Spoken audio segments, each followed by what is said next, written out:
Last week we learned how a catastrophic event like a global flood would explain the Grand Canyon and other geological features we see around the world. And this week we'll begin to look at some of the fossil evidence that confirms a global flood too. To begin, we need to define what we mean by fossil, and then we can discuss how fossils are formed.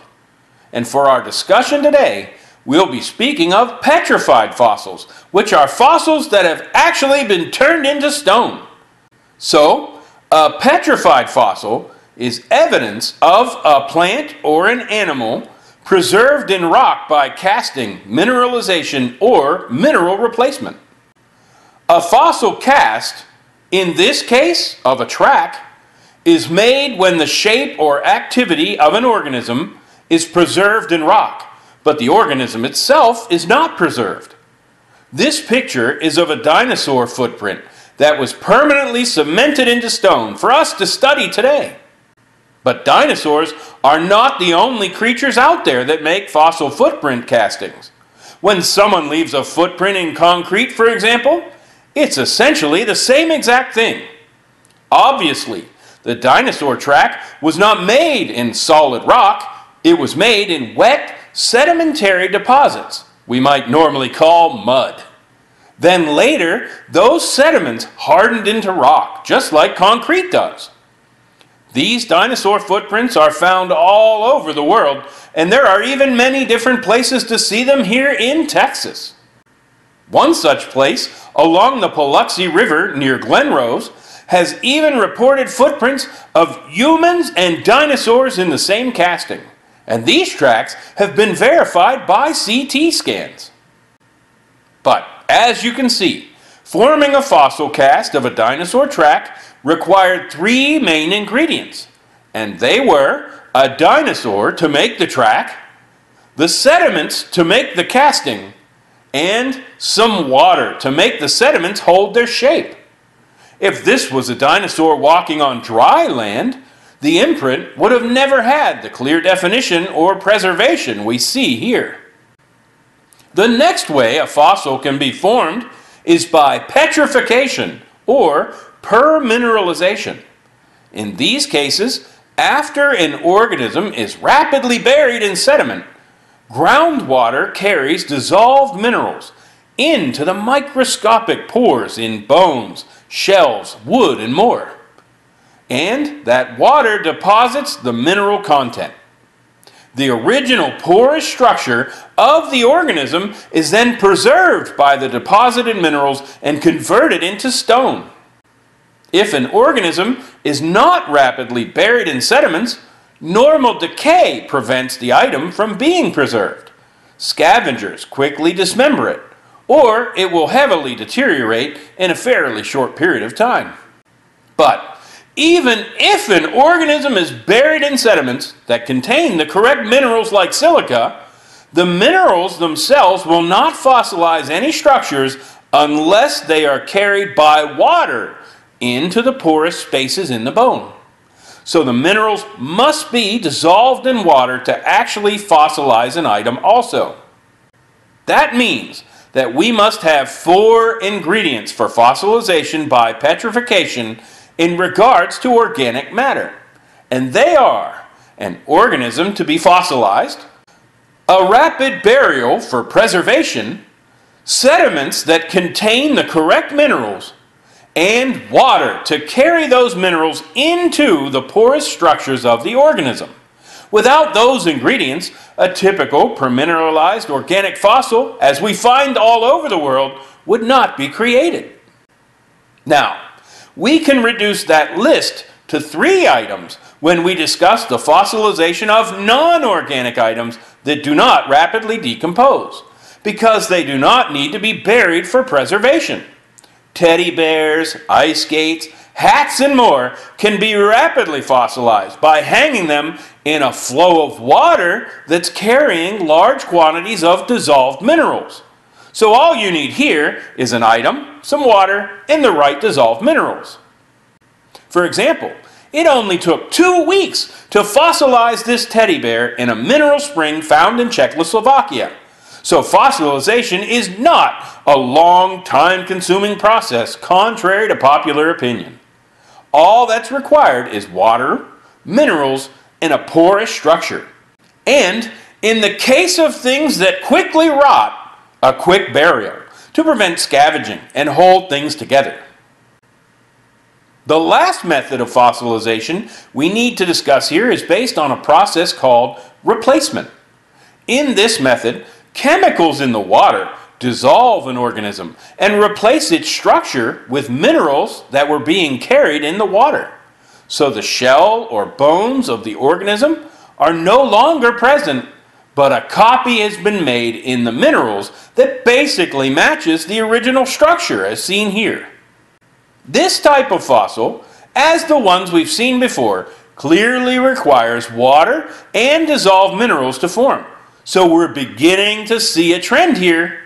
The typical fossil is formed by wet sediments, just like you'd find in a worldwide flood. And most organic fossils require rapid burial in those wet sediments to be fossilized in the astounding condition we often find them in. And confirming rapid preservation, this fossil, for example, is in amazing condition, and there is no evidence of decay or decomposition at all before it was fossilized. We can even see the scales on this particular fossil fish, and there are no signs of scavenging, as we might expect to see if the fish had died and was laying out in the open and then was later buried. So, we should ask, how does a fish get quickly covered by dirt and sediments to be fossilized so pristinely? Fish don't typically swim in a place that's subject to rapid burial in sediments. But what if the flood moves sediments from the continents into the oceans very rapidly? Along that same line of thinking, we find fossil jellyfish too, but they are so delicate that they dissolve away quickly if exposed to the sun in just a couple of days. So they must have been quickly buried for preservation, then fossilized afterward fairly rapidly. That is the only method that makes sense of all the evidence. There are signs of rapid fossilization, sudden burial, and amazing preservation in the fossil record. And we know that water must have been present in every place that a petrified fossil was formed. And one more important thing to note is this. At least 95% of all animal fossils are of marine invertebrates. That not only confirms how water must have been present to form a fossilized organism, it also speaks about the oceans covering the continents, because these marine fossils are found pretty much everywhere. Now that we have a clear idea of how fossils are formed, let's hear about some more fossil evidence that supports a worldwide flood. And today we have a great scientist with us to help us validate the truth of creation. His name is Dr. Andrew Snelling. Good morning, Dr. Snelling, how good to have you with us today. Great to be Dr. here. Snelling is a PhD in geology from the University of Sydney, I believe. That's correct. An Australian by nationality, but a creation scientist by choice. And today we're going to be talking about the evidence for the worldwide flood. Well, help us do that today. Well, many geologists are now accepting catastrophism. I mean, if the flood really occurred, then we'd expect to find evidence of catastrophism in the rock record. By catastrophism, of course, we mean that there were short, sudden events, and they were violent and worldwide in nature. Even the geologists now recognise the concept of the dinosaurs being wiped out on a global scale. There were mass extinctions, creatures died out on a global scale. That was catastrophic. Traditionally, geologists have bought into the idea of uniformitarianism, or slow and gradual process. It's actually a philosophy of science that's based on the assumptions that the processes operating in the past have been the same as what we see observed operating in the present. And so normally people understand this in terms of the present is the key to the past. In other words, slow and gradual present day processes of rivers slowly carrying sand and mud has always been the way it was. And so, rock layers of mudstone, sandstone have formed as a result of rivers slowly and gradually carving out the land surface. But those views are now being challenged by the evidence we see for catastrophism in the rock record. I think that's so fascinating.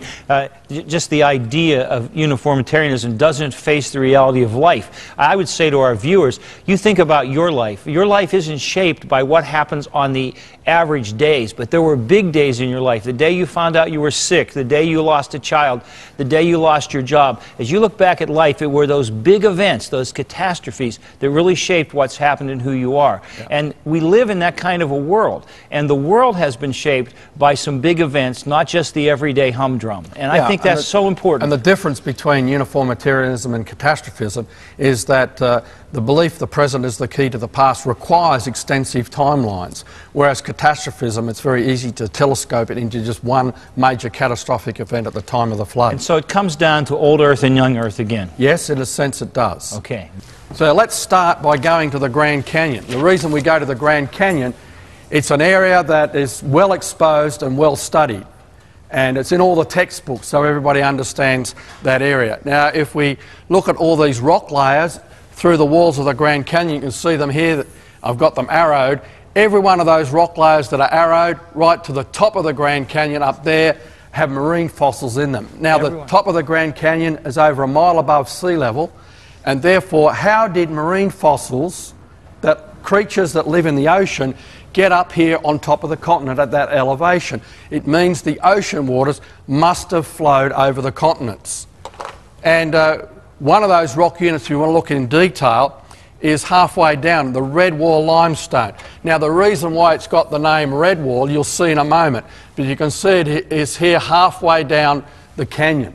And it's a limestone. It's easy to understand lime that's turned to stone.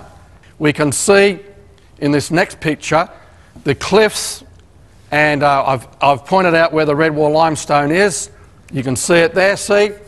It forms a red wall. It's a limestone that forms a red wall. See, not all of geology is difficult.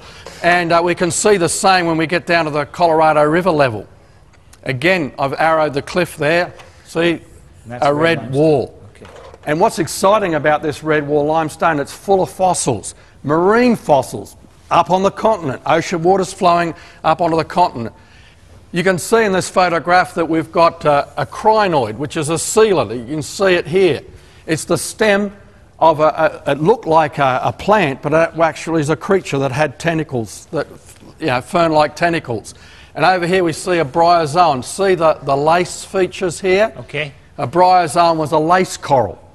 And you can see these are broken remains in this limestone. And are those, do those still exist today? Absolutely. In the ocean you can still see those same... Yes, still see these creatures today. Yes. Here we see a brachiopod, which is a lamp shell. It's a variation on a clamp. Right. And in this limestone particularly, one of the major ones that we found in the canyon is this nautiloid fossil. It's a straight-shelled nautiloid. You can see it here. Yes, sir. It had a head like a squid out here. And you can see this tube runs down the centre. What it used to do is it would suck in water and shoot the water out like that, and so it could propel itself. It was like a miniature jet engine. Now, we find in the Grand Canyon nautiloid fossils that are 6 feet long and 1 foot long, and some in between, 3 and 4 feet long. What does that tell us? The little ones were baby ones, the bigger ones were parents, and then these were the grandparents. Okay. And so we find lots of these straight-shelled nautiloids. Most people are familiar with a coiled nautilus today. Well, these ones were straight. And that means that when we find big ones, little ones, intermediate ones buried together, we're actually looking at what was a living population that got rapidly buried. And the exciting thing is that we find these, and see this bed here? This bed is about 7 foot thick.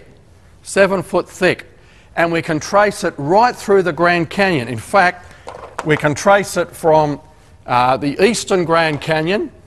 This is one of the prime locations there, Nautiloid Canyon, but we could also find it in the suburbs of Las Vegas. Wow. So we're looking at a distance of something like 180 miles, and you can see this bed just outside the housing estates there in Las Vegas. And the National Park didn't know this bed was there until we discovered it and we went through it. You can see all these locations where we find them. So here in the middle of a limestone, which the geologists say accumulated slowly and gradually, we've got evidence of catastrophism on a grand scale right through the canyon. In a matter of hours, you have all these fossils buried, marine fossils, up on the continents, which is exactly the sort of evidence you'd expect to find for Noah's flood. Absolutely. The ocean waters came up onto the continent, bringing these marine creatures and nailed them and buried them catastrophically. Well, that's not the only example we find. In France, we find hundreds of thousands of marine creatures buried with amphibians, spiders, scorpions, millipedes, insects and reptiles. You know, notice something interesting there? That they're all land creatures, okay? So you've got a mixture of land and marine creatures together. Yeah. You know, if a flood coming, the ocean water's coming up on the continents, it brings the marine creatures and buries them with the land creatures. Doesn't seem to me there could be any other explanation how you could have land creatures and marine creatures together. A local flood would be on the land, and you don't then have land creatures. The land creatures a global would escape. flood, the ocean waters come up onto the continents, bringing marine creatures and bury them with land creatures. Right. Yeah. And we see that in many places. In fact, if we go to Colorado, here we are, Colorado, the Florissant beds, again we see insects, freshwater clam shells, fish, birds. I mean, how do you fossilise a bird slowly?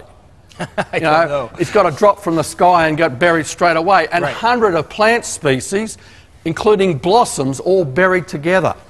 Let me show you some photographs of some of these fossils. For example, here we see in this next photograph, look at that beautifully preserved fish. I'm going to show you some more in a moment. And then we can see a bee. I mean, look at the wing venation, the pattern in the wings. See, you can see the...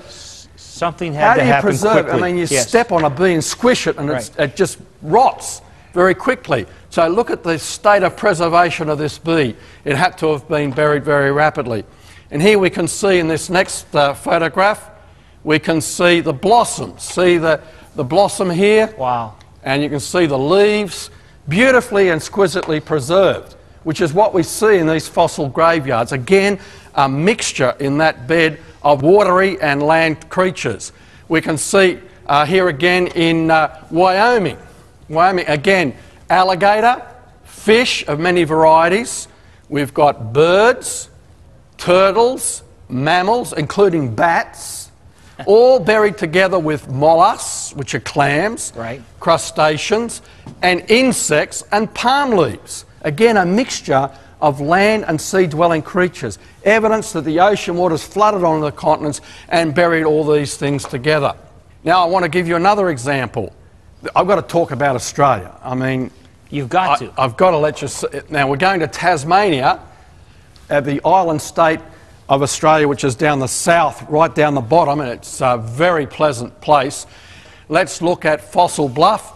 You can see it's an 80-foot high cliff, 80 foot high, and it's limestone. And we find in this the fossils.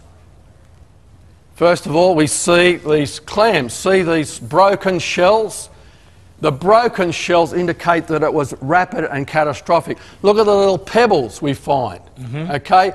To move the pebbles, you need fast-moving water. So this was a fast-moving ocean current that collected all these shells, smashed them up and broke them up and buried them together. See another one over here, near the camera lens cap for scale. So these are quite large.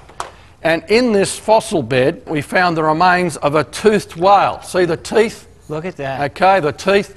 And this is on display at the museum in the capital of the state, in Hobart. So that was the toothed whale, and in that same cliff, we found the remains of a marsupial possum. Here you are, you can see the backbone, the vertebrae, and here's some of the limb bones here and here. So to state the obvious, you have the marine animal and the land animal all in the same See, fossil that's the bed. question I ask people. Right. When was the last time you saw a whale and a possum living together? Yeah, can't happen. No, you don't see it happen. They could die together, and but so they couldn't live you together. have to ask yourself the question, how did a whale and a possum get buried together. How indeed. It means that the ocean waters had to flood up onto the continent, and of course they had to have been buried together. You know, many people see in textbooks drawings of past environments. This was where creatures lived together. But the only thing we can be absolutely certain of is this is where they are buried together, because that's where we observe them today.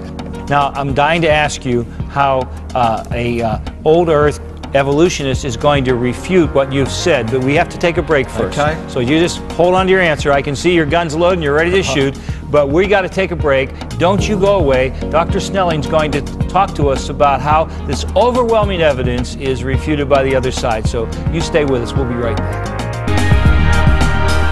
We are back with Dr. Andrew Snelling, and we are talking about the evidence of a worldwide flood and how that validates the truth of Scripture. Now, Dr. Snelling, so far we've made 2 big points in this show. Would you review them for us? Yeah, the first point was that if the flood really occurred, we'd expect to find evidence that the ocean waters flooded the continents. And the evidence we find is marine creatures way up on the continents, up on, for example, we talked about the Grand Canyon, at the top of the Grand Canyon, marine fossils, many layers of marine fossils. And we'd expect to find, because it was a catastrophe, that the plants and creatures were buried catastrophically. And we saw land and sea-dwelling creatures buried together. I think that's amazing. In fact, the evidence seems so irrefutable to me, that it makes me wonder that when this same evidence is looked at by an old Earth evolutionist, what do they do with this evidence? Well, they accept that individual layers could have formed catastrophically, but they want the millions of years in between. So what they propose is that the land surface sank, so the ocean came in and brought the fossils, and then it rose again, to account for the millions of years in between, where there was no deposition, no ocean on the continents. The trouble is, imagine the Grand Canyon area where you've about got 8 different layers with marine fossils.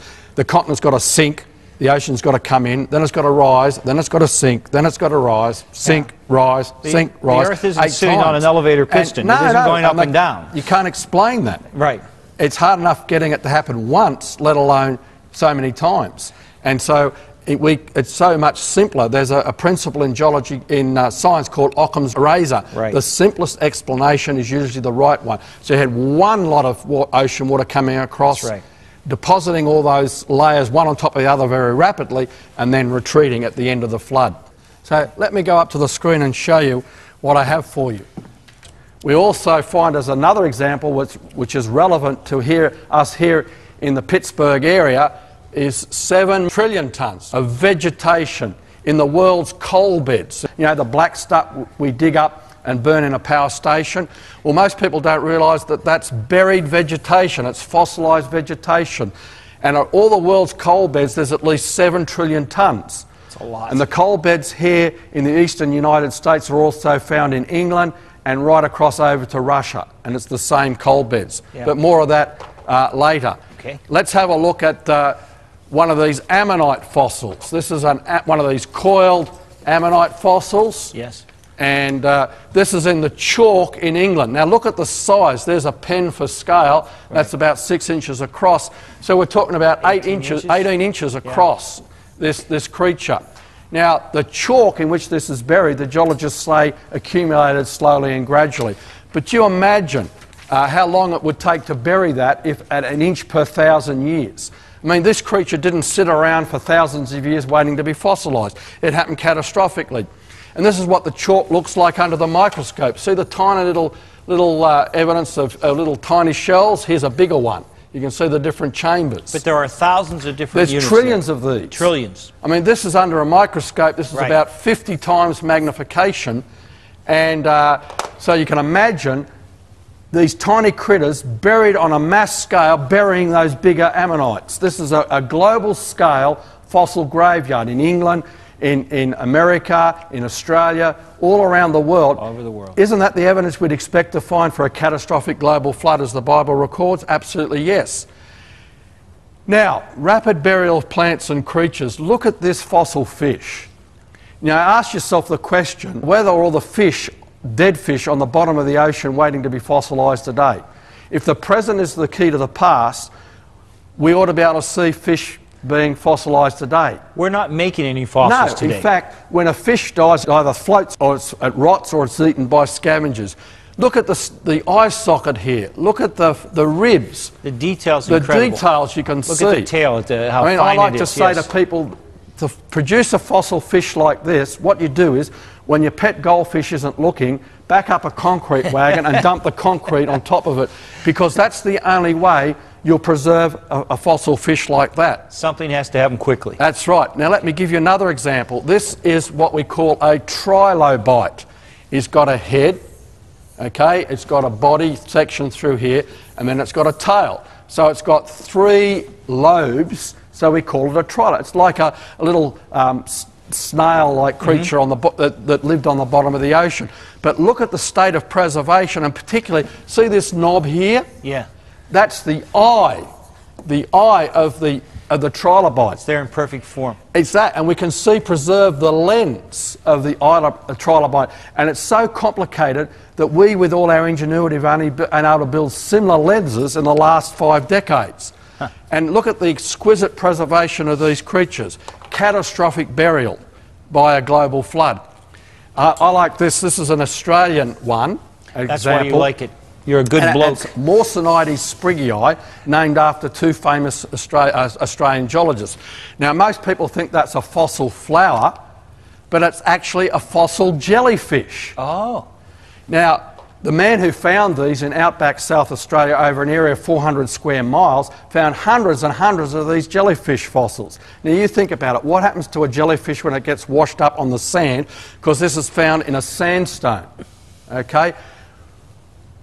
It would melt in the sun, or the waves and the wind would break it up. Right. So the man who found these jellyfish fossils over 400 square miles in outback South Australia, hundreds of these jellyfish fossils, said they all had to form in less than 1 day. Wow. So you see, that's rapid catastrophic burial, where the ocean waters are wiping out all these jellyfish and bury them rapidly.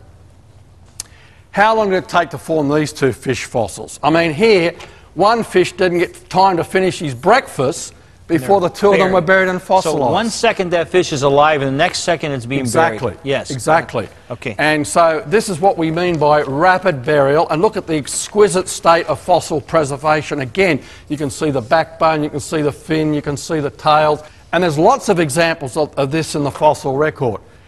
Let's have a look at this next one. This is one of my favourite examples. Here, this actually comes from a textbook on evolution, and so you'd think it would be evidence of slow and gradual processes. This is an ichthyosaur. You can see the snout here. An ichthyosaur was a marine reptile. It's not a fish, it's actually a reptile. Here's the tail down here, and this guy, it's actually a mother. She's 6 foot long, okay? Wow. And notice something interesting here. What's this we see here? That's a little baby. Oh. And this is buried in a limestone. And this is a mother, 6 feet long, buried, having just given birth to a little baby. Literally in the process of birth. Exactly. Now you think about it. A creature of this size, we know from earthquakes and tsunamis that a lot of creatures sense danger and escape from the danger zone. So if this mother had sensed the danger was coming and there was time for her to escape, she would have escaped. You know, when this photograph was published in the journal Nature, the editor put under a caption, "Time freeze frame." What he meant was that 1 minute, mother was giving birth to a baby, split second later, tons and tons of sand and mud just buried her alive. And she didn't have time to escape, and a little baby was just there.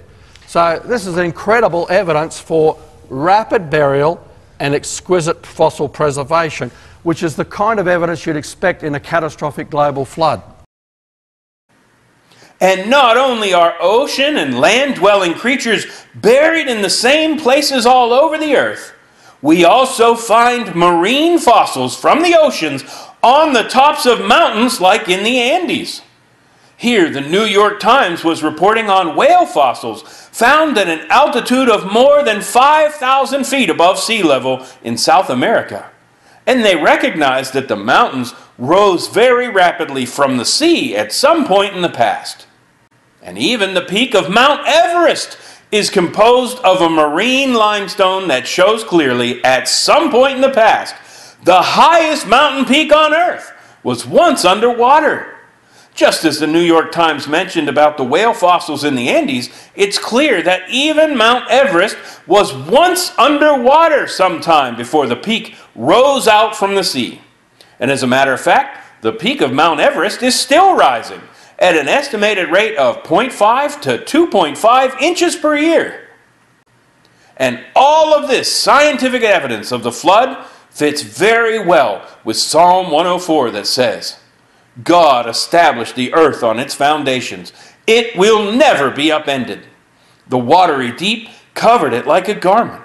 The waters reached above the mountains. Your shout made the waters retreat. At the sound of your thunderous voice, they hurried off. As the mountains rose up and the valleys went down, to the place you appointed for them, you set up a boundary for them that they should not cross, so that they would not cover the earth again. Truly, the evidence for the global flood is astounding. And we'll take one more look at the case for a global flood next time, as we learn about how many of the dinosaurs died by what looks like drowning, while many cultures around the world have recorded the key details of the global flood.